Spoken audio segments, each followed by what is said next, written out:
వాటిల్లో oral cancers కానివ్వండి, lung cancer కానివ్వండి, లేకపోతే మనకి మగవాళ్ళగా అయితే కనుక ప్రోస్టేట్ కానివ్వండి, లేడీస్ అయితే ఇది బ్రెస్ట్ క్యాన్సర్ కానివ్వండి, ఇలాగే సర్విక్స్ కానివ్వండి, ఇలాగే గర్భాశయం క్యాన్సర్ కానివ్వండి, ఇలాంటివి ఎన్నో ఉన్నాయి. ఇవన్నీ బేసిక్గా తెలుసుకోవటానికి, టెస్టులు చేయించుకోవడానికి మన చుట్టూ ఎన్నో ఉన్నాయి. మనకి ఆ అవగాహన ఉండాలి, మనకు ఆ పుష్ ఉండాలి. మనకు రాదులే, మనం చాలా ఆరోగ్యంగా ఉన్నాం అని అనుకోవటానికి లేదు. నేను కూడా నా లైఫ్ స్టైల్ చాలా ఆరోగ్యంగానే ఉంటాను, చాలా హెల్దీ హ్యాబిట్సే ఉంటాయి.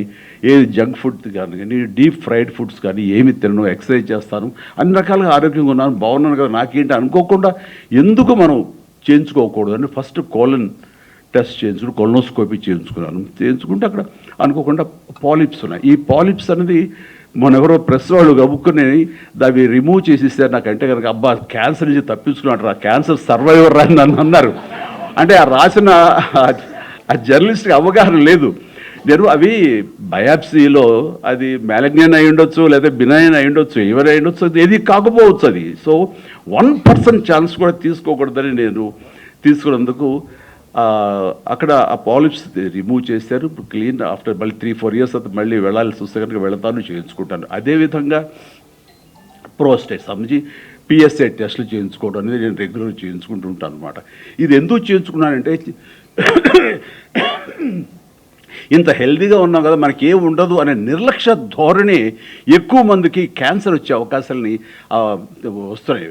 అందుకని ఆ ధోరణి ఉండకూడదు. ప్రతి ఒక్కరు ఏమో ఎక్కడి నుంచి ఏమొస్తుందో తెలియదు. ఎందుకంటే నా మిత్రుడు ఏ బ్యాడ్ హ్యాబిట్స్ లేవు, చిన్ననాటి మిత్రుడు.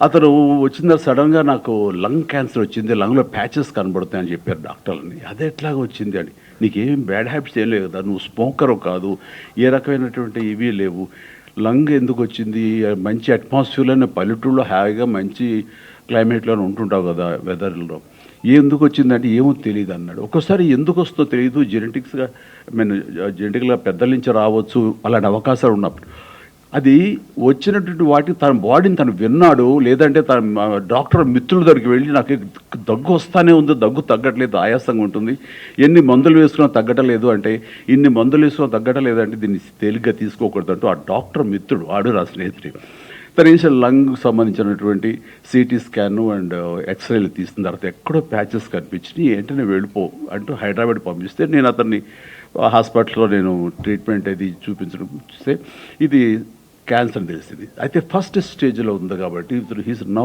ఆల్ రైట్, చాలా బాగుందని తగ్గిపోయింది. ఆ ప్యాచ్ స్మాల్ ప్యాచ్ అలాగే ఉండిపోయింది తప్ప అది పెరగటంగా ఏం లేదు లాస్ట్ గత 10 ఏళ్లలో. ఇట్లాగా మనం మన గురించి మన బాడీ ఏం చెప్తుందో వినాలి, దాన్ని నెగ్లెక్ట్ చేయకూడదు. నాకు రాదులే, నాకు ఉండదులే అనుకోవడం వీలు లేదు. ఈ రోజున మన హ్యాబిట్స్ మూలంగా వస్తుంది, మనకున్న వెదర్ కండిషన్స్ బట్టి వస్తుంది, మనకి పేరెంట్స్ నుంచి కూడా వచ్చే అవకాశాలు ఉంటాయి జెనెటికల్గా. సో ఏవైనా సరే 90% మనం తప్పించుకోవడానికి అవకాశాలు ఉన్నాయి. గర్ల్స్కి ఈ సర్విక్స్ సంబంధించినటువంటి క్యాన్సర్ ఎక్కువ వస్తుంది మన ముఖద్వారానికి, గర్భాశయ ముఖద్వారానికి, అట్లాగే గర్భాశయానికి సంబంధించి కూడా వస్తుంది.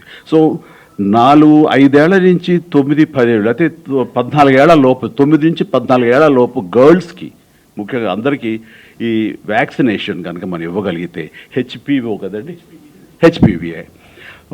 హెచ్పివి వ్యాక్సినేషన్ ఇవ్వగలిగితే కనుక 100% వాళ్ళకి సర్వైకల్ క్యాన్సర్ వచ్చే అవకాశమే లేదంటారు. అట్లాగే మన ఇక్కడ ఇండియాలో సంబంధించి ఆ విమెన్కి వాళ్ళు ఎక్స్పోజ్ అయినా సరే, పెళ్ళైనా ఏవైనా సరే, ఒక 45 ఏళ్ల వరకు కూడా ఆ హెచ్పివి వ్యాక్సినేషన్ అనేది ఇవ్వండి, మంచిదే అని అంటున్నారు. అది తీసుకోవడం మూలంగా తప్పేం లేదు.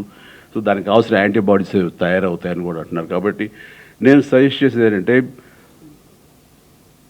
9 సంవత్సరాలు 10 సంవత్సరాల నుంచి 20-30-40 సంవత్సరాల వరకు కూడా గర్ల్స్ అనేది ఒక చిన్న ఆ వ్యాక్సినేషన్, హెచ్పివి అనే వ్యాక్సినేషన్ వేయించుకుంటే వాళ్ళకి ఈ సర్వైకల్ సంబంధించినటువంటి రాకుండా పోతుంది. అట్లాగే యూట్రస్ సంబంధించి లోపల ఇన్నర్ లైన్ కొంచెం థిక్న్ అయితే కనుక అది కూడా అల్ట్రాసౌండ్ ద్వారా తెలుస్తుందంటారు. అలాంటి ఫ్రీక్వెంట్గా చేయించుకోవడం మూలంగా ఆ ఈ గర్భాశయం సంబంధించి కూడా రాదు, అవాయిడ్ చేయొచ్చు అంటున్నారు. అట్లాగా నాకు సంబంధించి మాకు మరొక మిత్రులకు కూడా ఇట్లాగే ప్యాంక్రాటిక్ ఇది వచ్చిన తర్వాత మధు గారు ఉండుంటే కనుక అది చాలా ఇదిగా ఉండేదేమో, కొంచెం ఎక్కువ స్టేజ్కి వెళ్ళింది, అతను కొంచెం సఫర్ అవుతున్నాడు అని అనిపిస్తుంది. తీసుకొచ్చి మధు గారికి చూపించాలి మరి. ఇట్లాగా ప్రతి దానికి కూడా నువ్వు మనకి అవాయిడ్ చేసి దాన్ని తప్పించుకునే అవకాశాలు ఉంటాయి ఎర్లీ డిటెక్షన్ చేస్తుంటే కనుక.